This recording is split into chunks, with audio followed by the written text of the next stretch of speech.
I'm Mai. I am Vietnamese and a community builder who spent a lot of my life really enjoying connecting different people in different parts of my life with each other.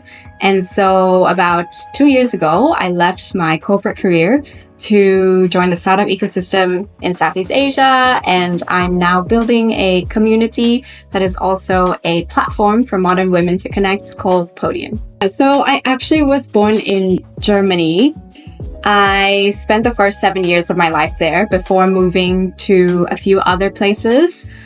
And I think growing up in a Western country where I was the only Asian in my kindergarten definitely made me feel like I was growing up at home in a Vietnamese culture, but then having another influence when I went and, interacted with people. I always felt in between places. And that feeling kind of stuck throughout my whole life. So I never felt like I fit in any box. I never felt like I fit fully in any culture, because even after Germany, I did move back to Vietnam. But even there, I didn't feel Vietnamese enough. So I think this feeling of like not ticking any box fully, not feeling like I was enough of anything, I really had to unravel that and grapple with it in my adult life.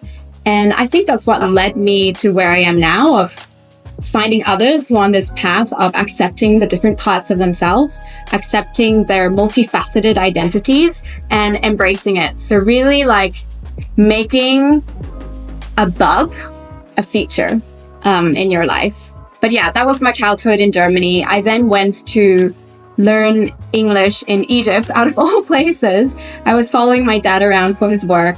And that was a very formative experience of joining a school where my sister and I were put into language classes before we could join everyone else. And so I've been always very hyper aware of how I communicate and always very critical of how I communicate. So a lot of those things really shaped me, but I really learned to have a lot more confidence, I think, in turning all of these different challenges that I've been through in my life. Of course, on the flip side, all these privileges that I have of being exposed to so many different cultures, into now trying to bridge different communities, different groups of people, because I feel that I can always relate to a little bit of something when I meet someone. Yeah. And so I'm really enjoying that part of my life at the moment, thanks to my upbringing. Yes. So I spent most of the last decade of my career in big tech. Most of that time was at Google. And I started actually in London, where I was more on the business side, doing partnerships, marketing, first in very commercial roles, but then moving towards areas of Google that were building programs that had social impact. I really enjoyed the work, but I think after 5 years, I got really tired of the hierarchy, the politics, all of the various processes and things that I felt were stifling my creativity. And so I felt like I needed to first move from London to Southeast Asia, where so much growth was happening, and then also eventually exit Google to join the ecosystem of builders in Southeast Asia who are doing things on our terms. And yeah, that's kind of what took me out of the corporate world, even though I really thank the experience for teaching me a lot of rigor, a lot of good frameworks, a lot of good processes as well that I still carry in my work today. But I think I realized that I always felt like I was a creative who was in a very confined environment in the corporate world. And so stepping out of that, I've really embraced the creative side of my brain, that my identity as someone who is more creative. Doesn't mean I'm autistic per se, but I think there's a huge difference between, creativity and being artistic. But yeah, that's kind of my journey out of corporate. After leaving Google, I joined a coaching startup. And the reason why I joined them was because the team was phenomenal. I met them and they were a lot of very young people who were Asian, but from different parts of Asia, coming together to build something first in the mental health coaching space, and then now in the leadership coaching space for our region. And that made me realize that I was so passionate about supporting people to grow. And after working there for 12 months, and honestly, the intensity was insane. They were VC backed. I realized, I've been working so hard. Why not for something of my own? and why not to do something that helps women in Asia, because I've always been a community builder, especially for women. I did a lot of women in tech stuff in London. And so now I'm in the era of my life where I'm trying to really align my different strengths, what I think society and where I'm living now needs more of, and to really empower myself and other people to live on their terms. I joined Google, honestly, to make my dad proud. He was a corporate man through and through, and I knew I needed like the biggest name possible on my CV to feel like the education that he had paid for me, the privileges that I had been given thanks to my upbringing were worth it. And so when I had my career crisis, it was really, really difficult, not only because I felt lost inside, but because I knew I would be disappointing him in leaving this huge job at this awesome big company that had so much power. But his reaction wasn't as bad as I thought. So I think when I told him, he was very accepting of the fact that I was wanting to try something else. He did have comments like, yeah, and then you just go back to Google, right? Like, go play and then come back and then see how good it is. Like, remember how good it is there. So that was a bit dismissive, but I was shocked that he was so supportive. But I know that it came down to the fact that I was already married at that point. And the patriarchy in Vietnamese society is pretty big. And so for a woman, you're expected to have a stable career, but you're not expected to be too ambitious. And if you have a husband that supports you, it's okay, you can do your thing. And so because I already had my partner at that point, I think my dad was like, okay, well, she's sorted anyway.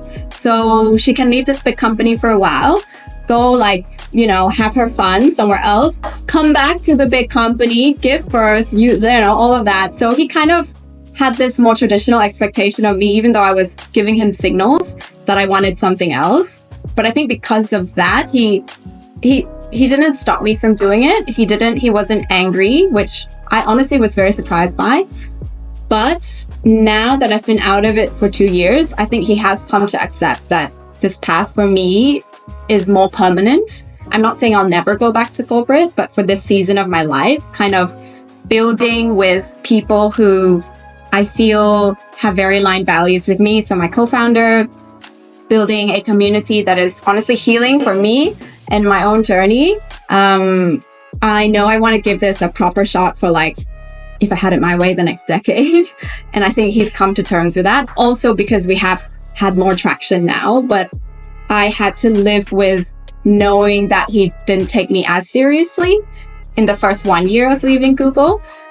But it was a necessary thing. And I just accepted that, okay, I am a daughter. And so if he sees it this way, he's, I can't change his mind, but I can prove to him that there's more I want to do and kind of show him by doing it rather than arguing with him and kind of changing his mind. I've met so many people who are different to me in fundamental ways. And the reason why we've managed to still connect is because the community we've built is really centered around personal growth and bringing people in who care about their growth. And so I think there's a alignment in values, but the types of personalities and life experiences that have been brought into the community have been so diverse. I feel like I've stepped out of the big tech bubble that I used to be in, maybe the third culture kid bubble that I used to be in. Not that I didn't enjoy those bubbles, and I still am a part of them. It's just I've exposed myself to more diverse perspectives. And in doing so, I've really normalized for myself the agency that I have over my life. I think I've never felt more confident that there is a way to carve a different path because I've seen so many others want to do the same, take steps towards doing it, and also be humble enough to share, their mistakes that I can learn from. And it's been healing because of that. It's also been healing because I think as a woman, of course, we go through things that are related to our fertility, even if we want kids or not. So even if you don't want kids, you are still grappling with a declining egg count as soon as you hit your 30s, right? And so there might be decisions that you need to make as insurance or whatever it is. And so meeting others who are on that journey and talking more openly about it has made my next step so much less scary. And I just feel less alone. And, as humans, we are social creatures. Nowadays, we live in very urban societies where you can, at the click of a few buttons, get any help that you need. And so we're a bit more scared of asking for help and relying on other people. But through this community, I've really learned how to ask for help again. I've learned how to connect with others different from me in order to grow. And yeah, that's why it's been really emotionally fulfilling to build the community for myself and others. For me, therapy helped. And there are professionals out there, right, whose job it is to help you overcome some of these challenges, right, that you are maybe still grappling with day to day, and reframe them in a different way. And for me, having the right therapist, having the right coach definitely helped. On top of that, having a community of people, even if it's honestly 2 others who were navigating similar things, just normalized that tension that I was feeling between the different parts of my identity, or between my identity and what society wanted me to be.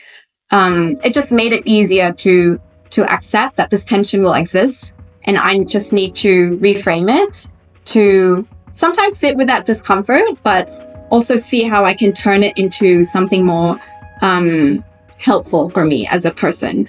The other thing I've learned is that 2 things can be true at the same time. I can both feel, very...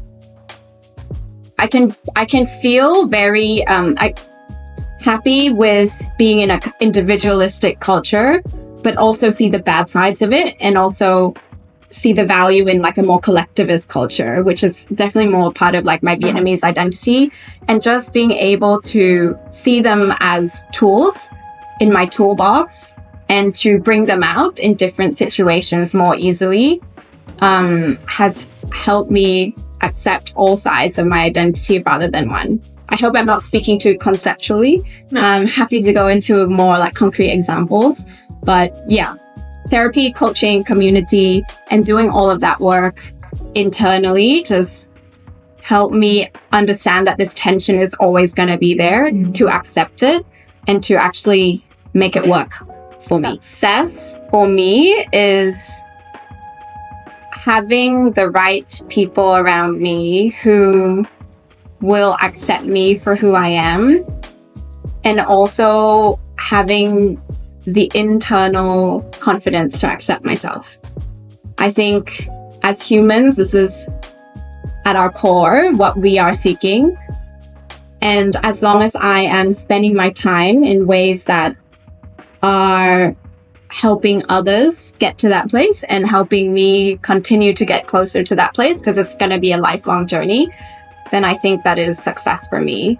And I think it's also knowing that success is probably not a destination that is fleeting, but it's the consistency of living in line with your values and knowing what your values are, and thus who you are as a person. Yeah. Amazing. All right. Thank you so much, Mai. And thank you for sharing your journey. Thank you.